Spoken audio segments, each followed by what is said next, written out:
que alimentação adequada tem a ver com os direitos humanos? E o que os direitos humanos têm a ver com o direito à informação?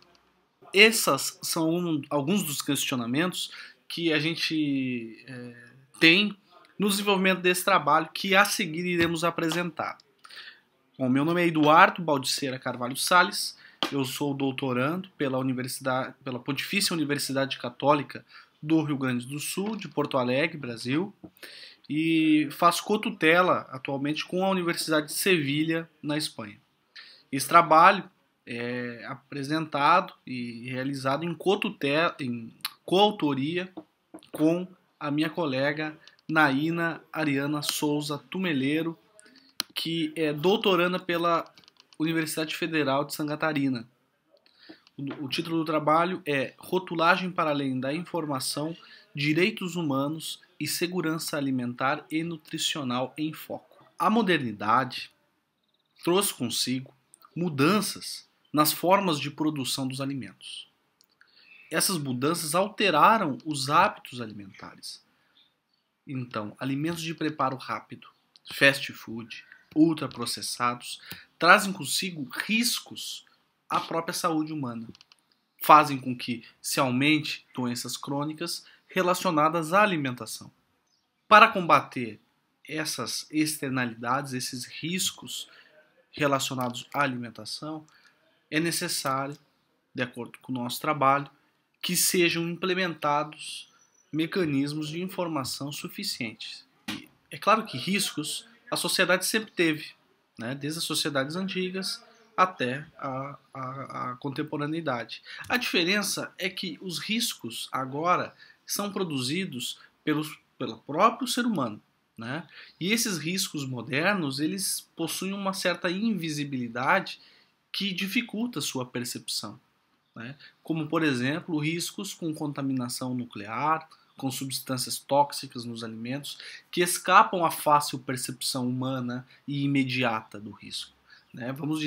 Vamos verificar, por exemplo, o caso recentemente do Brasil em que a produção de uma cerveja acabou sendo contaminada em razão de um equívoco, um aparente equívoco no procedimento de resfriamento da cerveja, que acabou contaminando o produto e tornando-a tóxica para os seus consumidores, o que levou várias pessoas à morte. Bom, esse risco é um tipo de risco que não existia até então e que é fruto justamente desse aperfeiçoamento das formas de produção, dos mecanismos postos à disposição, né? O outro risco que nós podemos citar é o uso de tecnologia na produção e manejo de alimentos, que acarreta externalidades, acarreta riscos que, como eu estava dizendo, são difíceis de ser verificados. Então, nesse sentido, há alguns riscos alimentares propriamente dito, que é, por exemplo, no caso de sementes transgênicas, que causam riscos ao gene humano, ou, por exemplo, o uso de agrotóxicos que resultam em toxinas nos alimentos. Ou seja, o risco alimentar abrange ameaças e perigos que derivam das mais diversas etapas da cadeia produtiva dos alimentos. Então, os avanços tecnológicos na produção de alimentos deram espaços ao surgimento de novos riscos que permeiam justamente essas relações de consumo alimentar, tendo em vista que os alimentos agora apresentam componentes que até então eram desconhecidos. Esses novos riscos, eles extrapolam a antiga problemática da fome, ou vista até então como o principal objeto da segurança alimentar, sabe? E a partir daí surgem novas discussões no tocante aos riscos, que colocam em xeque a própria qualidade do alimento. Isso é, agora, falar em segurança alimentar não é apenas terminar com a fome, que é um problema, claro que é um problema presente em grande parte do mundo e é um problema presente incluso no Brasil. Agora, temos que também abordar a qualidade dessa alimentação, né? E isso também é um problema premente um problema importante de ser abordado, sobretudo no aspecto nutricional.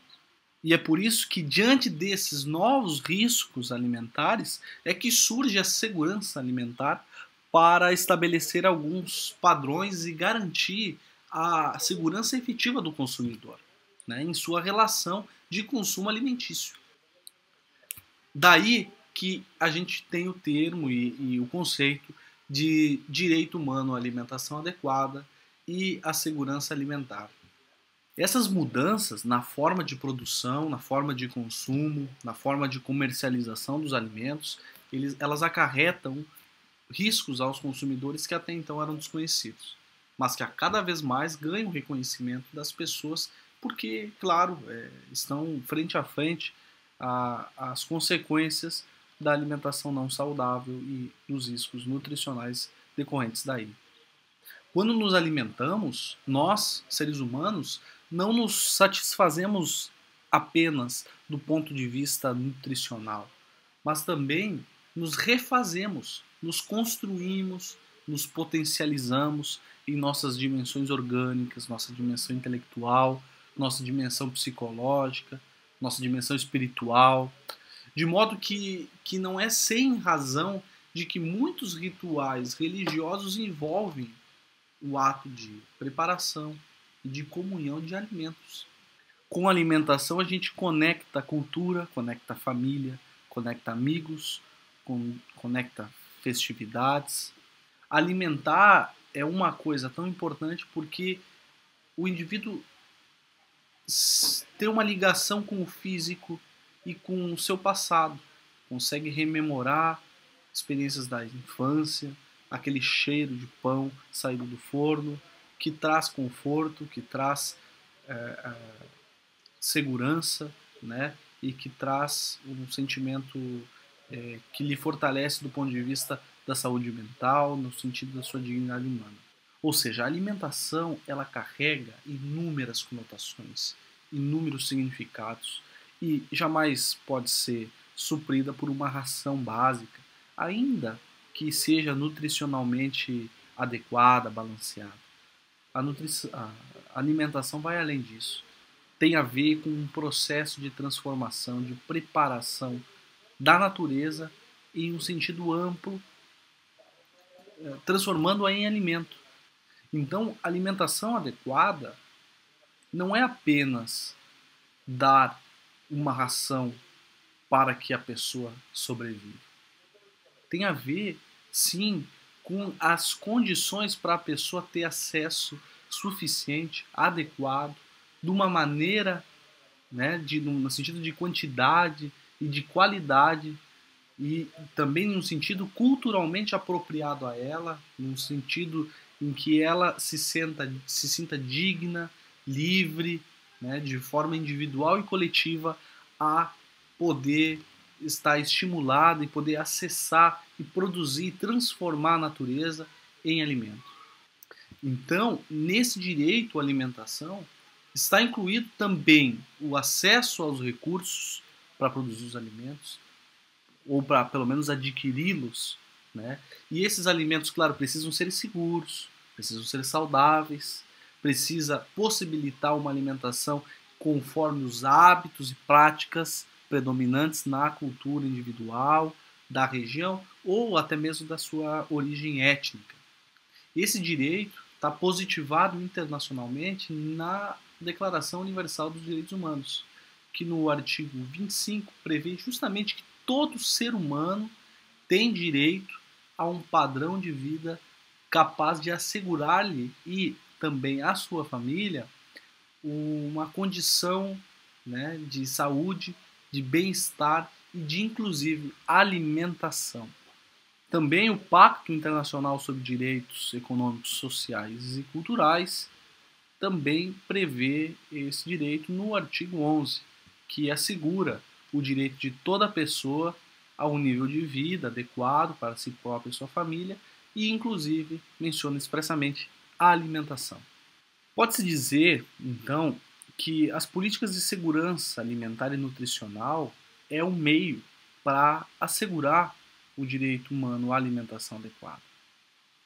E por meio desse direito é que o ser humano tem acesso ininterrupto, física e economicamente, a uma alimentação adequada ou a meios para obtê-la, né?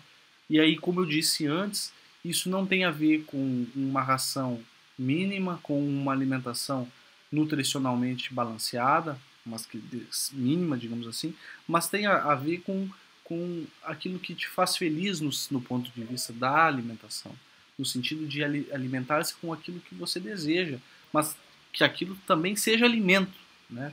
Que aquilo seja suficiente, que aquilo seja quantitativamente suficiente, que seja qualitativamente suficiente, né? A dimensão qualitativa tem a ver com o respeito à oferta de produtos livres de qualquer tipo de contaminação que seja danoso à sua saúde, por exemplo. Ao passo que a dimensão da quantidade, né, visa assegurar que o acesso ao alimento tenha uma quantidade mínima necessária à sobrevivência do ser humano.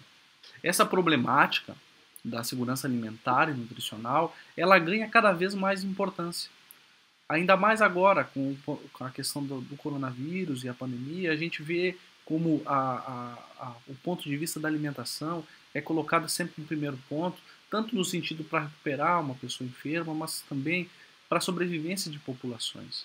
No sentido, inclusive, da dependência, né, entre países na produção de alimentos, né, há setores que são essenciais para não apenas para o mercado interno, mas no sentido do mercado internacional. Há países que não produzem alimentos suficientes, há países que produzem outro tipo de alimento, há uma interdependência complexa entre os mercados globais e a alimentação ela precisa ser vista também sob essa perspectiva, né? A pandemia nos traz alguns questionamentos do ponto de vista da globalização que devem ser sempre levadas em consideração e também servem como uma reflexão sobre a dependência e a suficiência, digamos assim, dos estados para prover os seus cidadãos, né?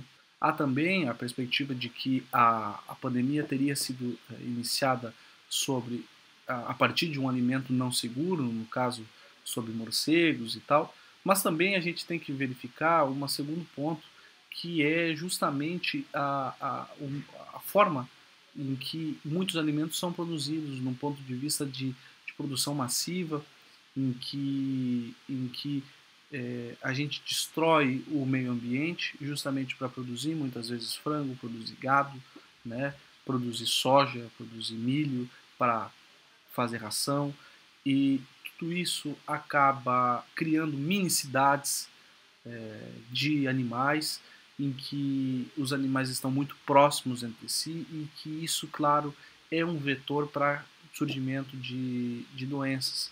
Isso ficou muito claro durante a gripe aviária e agora, apesar de todos os indícios serem de que o vírus tenha surgido com os morcegos, a gente também não pode desconsiderar que o vírus também pode ter surgido não apenas naquele dito mercado chinês, mas também pode ter surgido do próprio morcego, mas num outro contexto, num contexto de migração de morcegos, de expansão de áreas agrícolas na China, em que os morcegos deixam seu habitat natural e vão para outros habitats, e que isso também tem a ver com a alimentação, com a produção de alimentos e com um modo de produção que a gente adota, né? Então, os riscos alimentares, eles não estão simplesmente na rotulagem, não estão simplesmente no